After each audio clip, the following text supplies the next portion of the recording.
Hi guys, I'm Shelley, welcome back to my channel and the long awaited return of reviewing the 12 stories of the Doctors. I started this review around 3 years ago and then didn't finish it, so I thought I would finally continue. As it turns out, it's one of the most viewed videos on my channel. For those of you who don't know, this is a box set of 12 short stories, one from each Doctor Who.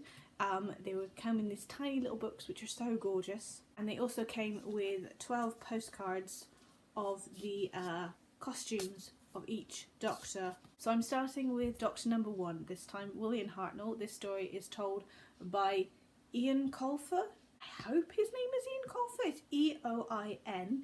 He's Irish, so pretty sure it's Jon. I'm going to get that wrong, aren't I? But Jon Pertwee, and this story is called A Big Hand for the Doctor. I'm pretty sure all of these stories are set in and around London, but this one is set in London in the 1900s. I don't really know the timeline of the first Doctor. I haven't watched him that much. If there is an episode in which the Doctor loses his hand, this is set straight after it. He's currently on the tail of a band of soul pirates. They're basically child-snatching space pirates. They're very odd, and they sort of remind me of Peter Pan.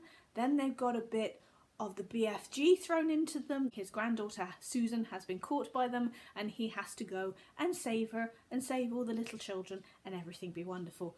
I was kind of cracking up at this story because the references in it. There's a reference to Hogwarts, there's a reference to Blake 7. You've got a bit of Marmite thrown in there.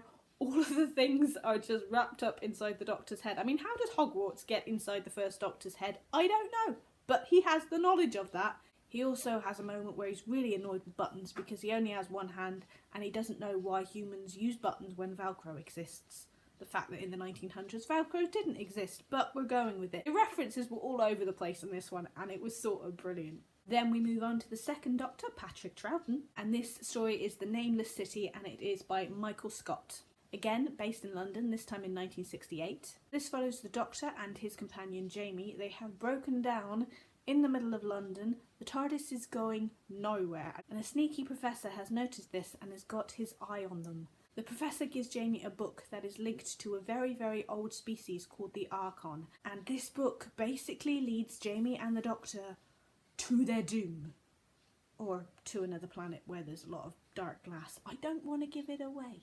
I had a bit of trouble following this one, mainly because the book and the baddies have very long and strange names, and I'm not good with that. I couldn't break it down and work out how the names are supposed to be pronounced. But again, I'm loving the exploration into old Doctors that I know not a lot about. Then we have Doctor number 3, Jon Pertwee, the Doctor of Ruffles. He always had a ruffled, frilly shirt thing going, and a cape, which is mentioned quite a lot in this book. This is called The Spear of Destiny and is written by Marcus Sedgwick. And it follows the third Doctor and his companion Jo Grant as they go in search of the Spear of Odin. We have some Vikings, people. Based in London in 1973, it has a good dose of unit. And of course, the lovely Brigadier Lethbridge Stewart.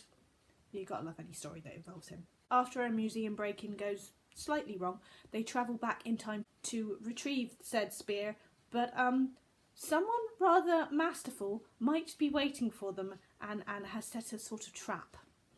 Yes, I don't want to give it away, but it had me giggling. There is a moment here when they break into a museum, and the caper moment was actually quite funny because the Doctor gets shot at and is very confused. I liked the Viking part of this and the history part and the twist. You gotta love a twist, but I don't want to give it away. And that is stories 1, 2 and 3 from the 12 Doctors. I will continue with the series. Hopefully it won't take me another 3 years to get you the next video for this. Seriously, brain. But as I said, I'm loving reading about the older Doctors that I know not so much about because the episodes are just not shown on TV that much anymore. But I hope you guys are good and I will see you guys soon. Bye. Also, just anything that includes unit. I'm sorry, what is your issue? My books are falling down.